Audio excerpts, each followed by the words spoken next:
ancient Persia, there lived a sultan who had an only daughter, whose beauty was like moonrise in a clear heaven.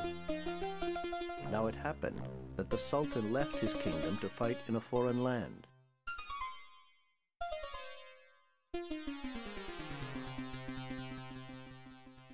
In his absence, the princess fell in love with a young traveler who climbed the palace wall to see her. This did not please the sultan's grand vizier Jafar, who meant to marry the princess himself. Seizing power, Jafar had his rival thrown into the dungeons, but the young man escaped and struck down the evil magician.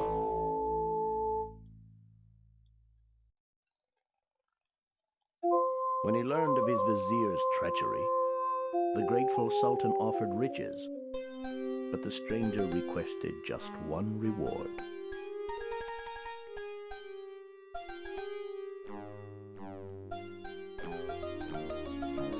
And so the young lovers were wed, and they lived happily, well, for 11 days.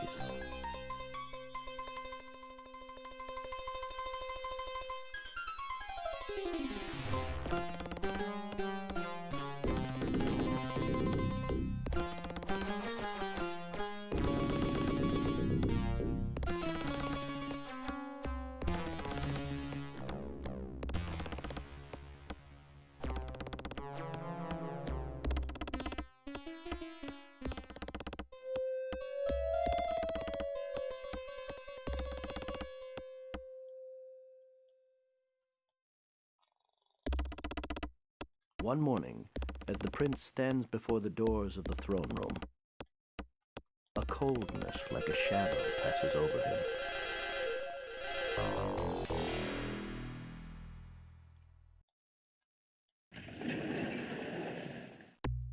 As he approaches the throne, he feels the eyes of the court upon him.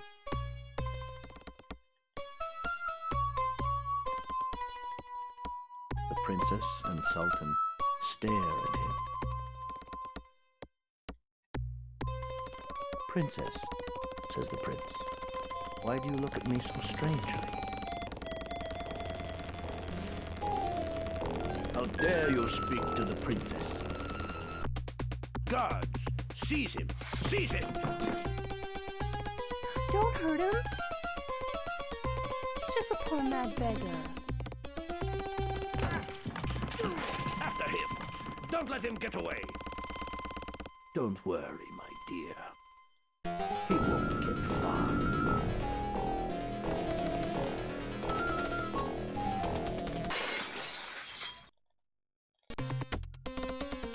Hello and welcome everyone to Prince of Persia 2, The Shadow and the Flame. Here we are. We have just escaped from the throne room. Up there is the window from which we jumped in the cutscene. And yeah, this is the game. It was released back in 1993. I remember having played this game quite a lot when I was a wee lad and enjoyed it quite a lot. And yeah, it was made by Jordan Mechner, obviously, and Broderbund software. So with that, the game. It does have its flaws, obviously. Some of them being that the controls are not that precise. As you can see here, or maybe you can't see it when I'm running around, but when you have to do some jumping here and platforming, it will be a bit problematic to make the jumps sometimes, and I don't apologize for falling down from ledges just because I'm trying to make a jump. Because if you have played this game, you know that the delay in the keys is a bit notorious, and you have to start pressing them pretty early, and you have to be pretty good on the timing to make jumps and all those things. But yeah, other than that, let's move on here. You can see there the interface is very simplistic. You can see that I have 3 bottles of potions down there. Those are my hit points. And when we encounter enemies, they will have blue potions on the opposite side, on the right there. Also, what this game has is an options menu. If you press Alt and O, you'll get to the options, where you will see sound options, ambient music, and all this stuff. This doesn't have any controller options, so you have to use keyboard or mouse. oh, keyboard or a joystick. So keyboard is much better. I myself play with the keys. You play the game with the directional keys on the keyboard. Something to note as well is that the ambient music is set off on default. So yeah, if you are wondering why you don't have any music, that's why. This game also has a save feature. I know the first game also had one, but it's just more simplistic. This has basically a menu where you can save your game.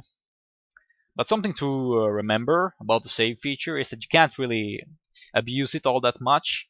It only saves the level, so if you die in a level, which you have saved in the end of the level, and you die, that that was pretty strange. That's that description, but yeah, then you'll start at the beginning of the level anyway. So that's how it works. So let's get back to the game. Past the first screen here, we will have some more fighting. On guard! Come on. Bring it on. These guys only have one hit, so they are easy to vanquish. But I have been known to take hits from them. Any more of you? No, I don't think so. It's our time to make some jumping. Okay. Oh, that's good. I had to start pressing pretty early, actually. And sometimes these screen changes are a bit annoying as well. I know that there will be more guards, so let's just wait on the lambs for slaughter. There they go, that should be all of them. Let's sheathe the sword. You sheathe the sword by pressing down on the directional keys. Oh! Don't even try, man. Don't even try. Instead, let's go to the other side. There should be some more opponents here. Oh, I'm doing horribly right here. I should really be focusing a bit more. Come on, any more of your buddies? No more buddies. Let's get moving. This first level is rather short. It really won't take all that much time. There's only a few places here, but this is a notorious jump. Let's try to... Oh, it went pretty good. I'm always afraid of just falling down. Here we just go down, and we should arrive at the harbor. A very good thing about this area is that this is a checkpoint. The game never tells you it's a checkpoint, but it is. You will notice if you die. Now we just run along the key here and try to jump and hold shift when you after you have jumped, so you can hold on to the window ledge there. Now we'll have a short cinematic. So I'll try to stay quiet.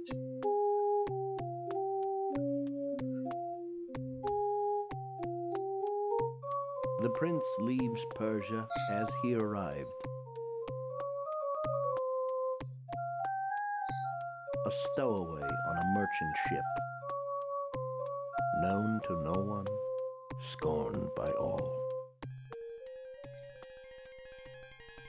After him!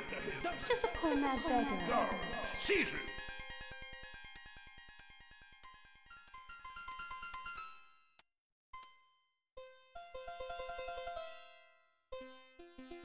Come to me.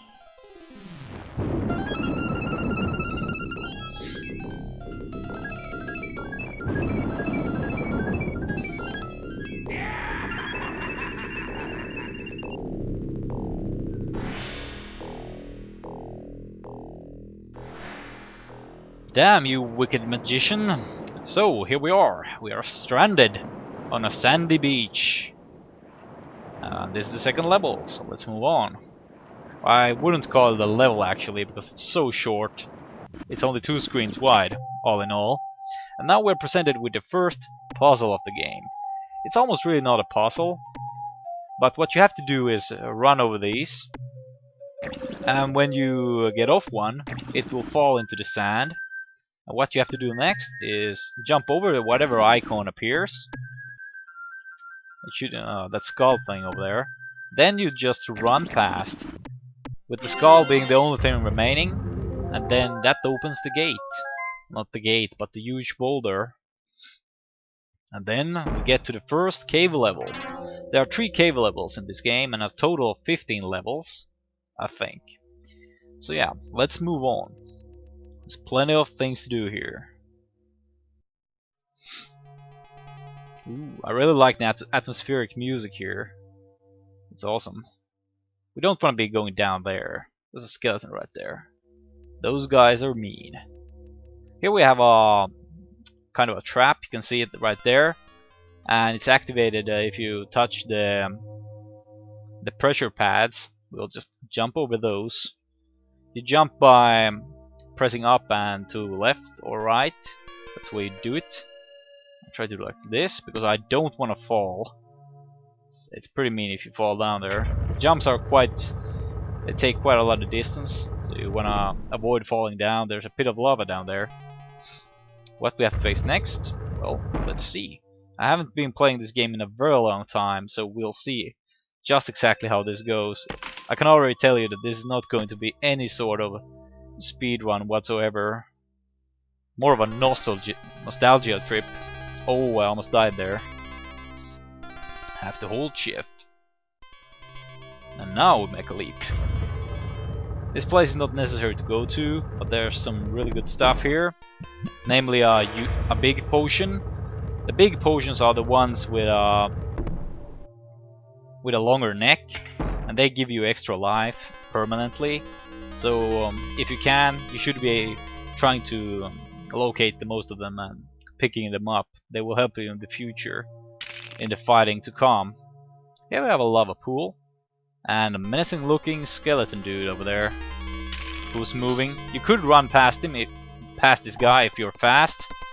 But oh damn, how dare you hit me, skeleton dude. I have to be focusing. These guys are pretty mean. As you can see there, he has a total of 3 hit points. One more hit, come on. One more hit point. Oh yeah. Now we just wanna scram from this place, because those guys, they get back up pretty quickly. You can make a running jump here, but I prefer a normal jump from the edge, holding shift. It's pretty easy to do it that way. Let's go down. Should be getting pretty close to the end of the level. Should be somewhere around here. Alright, that's good. Now we just have to open the gate. Very similar to the first game. These huge gates where you exit the level. Now we just jump up.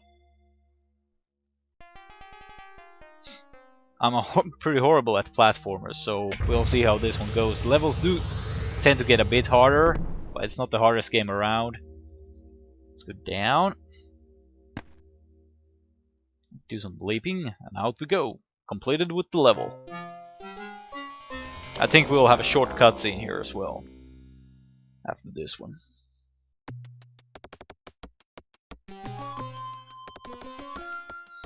Meanwhile, the Sultan's enemies are marching against Persia. No sooner has the Sultan left for battle than the new prince seizes power.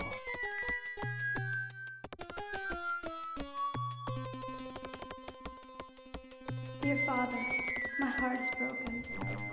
The prince has betrayed your trust. You must return with your army and take back your throne. Oh no!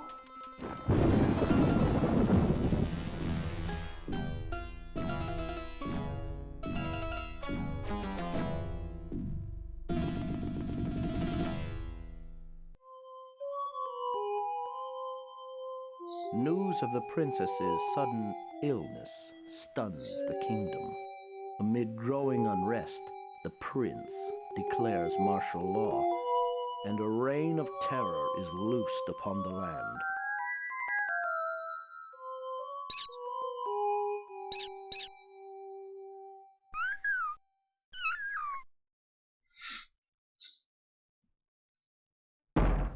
There we go. Jafar has finally shown his true colors, and the princess has fallen ill, and there is only one man who can save the kingdom, or the sultanate, whatever you want to call it. So, this is the third level, and what's special about this is actually that now we'll have a time limit. It doesn't really show in the beginning, but if you press space, you can't actually press space still. But the first time you die, after this level, you'll be presented with a short cutscene showing a beautiful tree, but which is starting to lose its leaves. and you will be explained the time is of the essence. You have to pretty much start cooking. So yeah, after this level we'll have a time limit. It's not too bad. It's gonna be 75 minutes from the time the clock starts ticking. And we should have, even with my paltry platforming skills, time enough to complete the game. But yeah, this is also a pretty good spot to leave off this time. And when we continue, we are back in the caves. So see you guys next time.